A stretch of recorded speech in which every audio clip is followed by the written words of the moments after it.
J'en ai marre.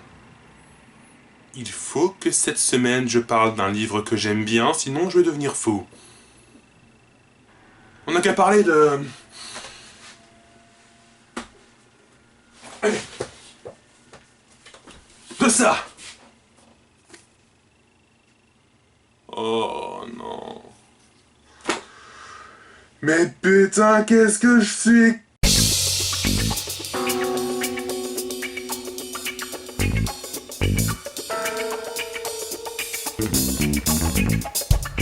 Bonjour tout le monde, c'est Legba qui vous parle, et comment vous dire que cette semaine nous allons parler du pire livre du meilleur écrivain que je connaisse. Sir Cédric donc, et de mon point de vue, je comprendrai celui qui me dirait qu'il ne partage pas cette opinion, le plus grand écrivain français actuel. Pour faire court, notre ami aime mélanger les genres.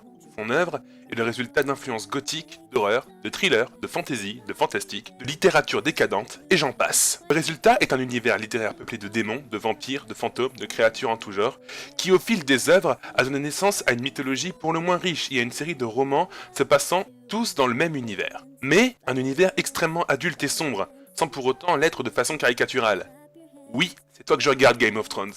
Certaines de ces œuvres relèvent du conte de fées, avec un peu de sang et de larmes en plus. D'autres relèvent du roman d'horreur classique, plus ou moins désabusé, voire d'un optimisme hors norme pour le genre, selon celui sur lequel vous tomberez. Pourquoi le meilleur écrivain français actuel selon moi ? Eh bien, pour vous expliquer, je vais faire un parallèle avec le cinéma. Si Sir Cédric était un cinéaste, un réalisateur, je pense que ce serait le résultat d'une union improbable entre Michael Bay, Guillermo del Toro et les sœurs Wachowski. Oui, une sacrée partouze donc. Michael Bay, parce que dans un roman de Sir Cédric, il y a généralement un quota de scènes de sexe, de scènes sanglantes, de courses-poursuites et d'explosions, et que le tout peut être très fun et simple. Et ce n'est pas ceux qui ont vu un Transformers dans leur vie qui me diront le contraire. Del Toro, parce que comme Del Toro, Sir Cédric a cette particularité de prendre des mythes, des légendes, voire des clichés, et non pas de les prendre tels qu'ils sont, mais de les pousser jusque dans leur dernier retranchement, et de les adapter à son univers de manière à créer quelque chose d'à la fois familier, fort et unique. Ceux et celles qui ne voient pas de quoi je parle, allez voir le labyrinthe de Pan. D'urgence. Et Wachowski, pourquoi ? Parce que, comme ces demoiselles, Cédric est l'un des rares écrivains à ne pas se cacher derrière le statut de divertissement de ses œuvres pour justifier son absence totale de style ou de symbolique. Oui, c'est toi que je regarde, Musso. Au contraire, s'il savent se faire discret, son style et la symbolique qui en découle sont extrêmement léchés. On peut ne pas y prêter attention et lire ses livres en pilote automatique. Mais pour peu qu'on y prête attention, on se rend compte qu'entre les lignes, ce qui est écrit, c'est juste le sens de la vie. Et pour ceux qui ne voient toujours pas de quoi je parle, allez voir cette trilogie. Tout de suite. Tout de suite, j'ai dit. Oui, vous laissez la vidéo en plan. Oui, vous le regardez illégalement s'il le faut. Je m'en fous. Donc, voilà l'identité de notre ami. Je vous conseille son œuvre, c'est que du bonheur. Que ce soit ses nouvelles qui peuvent se lire dans n'importe quel ordre, ou ses romans, qui pour des raisons pratiques doivent se lire dans cet ordre. Et pour ce qui est du roman dont nous allons parler aujourd'hui... Mais d'abord, sachez que je ne vois vraiment pas comment dire quel est mon problème avec ce livre sans le spoiler. Alors vous êtes prévenus.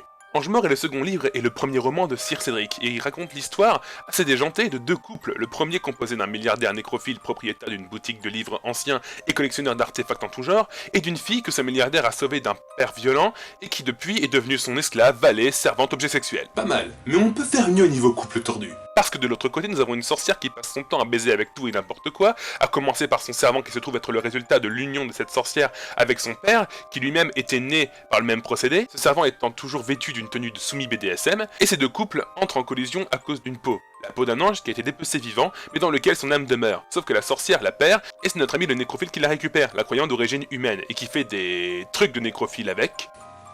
Voilà. Sauf que les deux couples se rencontrent et vont donc se battre pour cette peau. Le tout saupoudré d'un démon qui passe son temps à faire des pactes à droite, à gauche, dont il est généralement le seul gagnant. Et au final ? Le couple nécrophile larbin suit le second couple jusqu'à leur manoir magique de la mort, et parviennent par la magie du Deus Ex Machina à l'emporter. Au final, la sorcière et son soumis meurent tous les deux dans d'atroces souffrances, l'ange transfère son âme dans un serpent et tombe amoureux de la larbine du nécrophile. La dite larbine laisse donc son milliardaire nécrophile pour partir faire le tour du monde avec l'ange, tandis que le nécrophile décide de faire un pacte avec le démon qui n'arrête pas de faire des allers-retours, pour avoir son manteau, fait de peau humaine. Celui-ci lui dit que s'il le veut, il doit donner sa vie en échange. Celui-ci, après une certaine hésitation... Ben oui... C'est sa vie quand même. Décide d'accepter. Il met donc le manteau et se fait dévorer par ce manteau fait de peau humaine pour agrandir celui-ci. Je sais pas, il devait manquer une taille ou deux. Faut dire qu'à force de bouffer des anges, ils doivent prendre du bide les démons. Donc, je pense quoi de tout ce bordel ? Oui, c'est n'importe quoi, surtout le moment où la sorcière se fait baiser par le démon qui se révèle avoir 3 sexes et qui se faisant la rend malade. J'ai envie de dire logique, mais c'est le fantasme des femmes qui rêvent de 3 hommes en même temps qui viennent d'en prendre d'un coup. Oui, c'est dégueulasse, surtout certaines scènes dont je ne vous ai pas parlé, des scènes de scatophilie notamment. Mais putain, d'un autre côté, c'est sûrement le livre le plus décadent et hilarant qu'il m'ait jamais été donné de lire.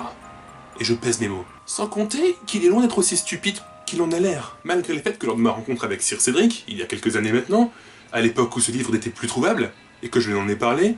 Il paraît que c'est ce que tu as écrit de plus gore. Non, c'est ce que j'ai écrit de plus débile. Autoclash! Mais sérieusement, vous vous demandez comment cela peut être autre chose qu'un livre décérébré? Déjà, c'est bien écrit. Ensuite, si les personnages sont stupides et caricaturaux, c'est assumé.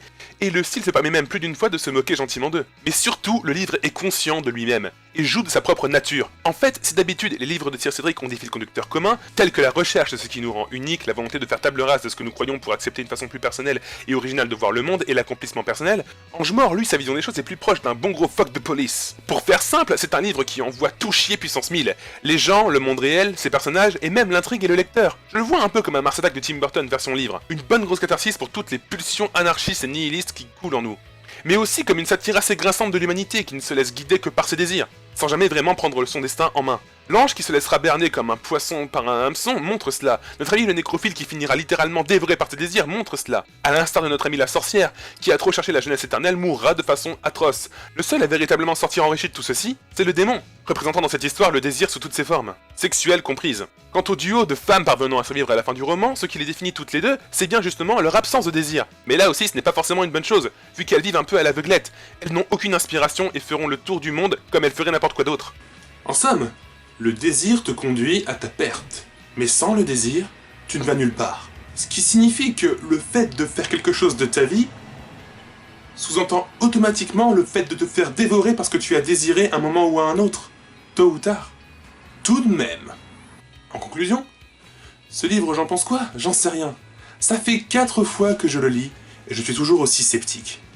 Ce livre est comme une bonne blague particulièrement dégueulasse. Si vous aimez l'humour gras, vous allez adorer. Si vous n'aimez pas ça, comme moi, vous allez grincer des dents. Mais dans les deux cas, on est forcé d'avouer qu'elle est bien trouvée. C'est ça ce livre. Une blague bien grasse, particulièrement bien trouvée. Si vous avez de l'estomac, allez-y. Si vous n'en avez pas, faites comme moi, allez-y avec des pincettes. Dans tous les cas, c'est un livre qui mérite qu'on s'y attarde. C'est un livre qui mérite qu'on le lise, parce que c'est un livre qui pose des questions sur la notion même de roman, d'intrigue et de lecteur. C'est un livre, comme je l'ai dit dans une autre vidéo, pour lequel il est encore plus important que d'habitude que chacun se fasse son propre opinion. C'était Legba, mais si vous écoutez ce message, vous êtes la résistance.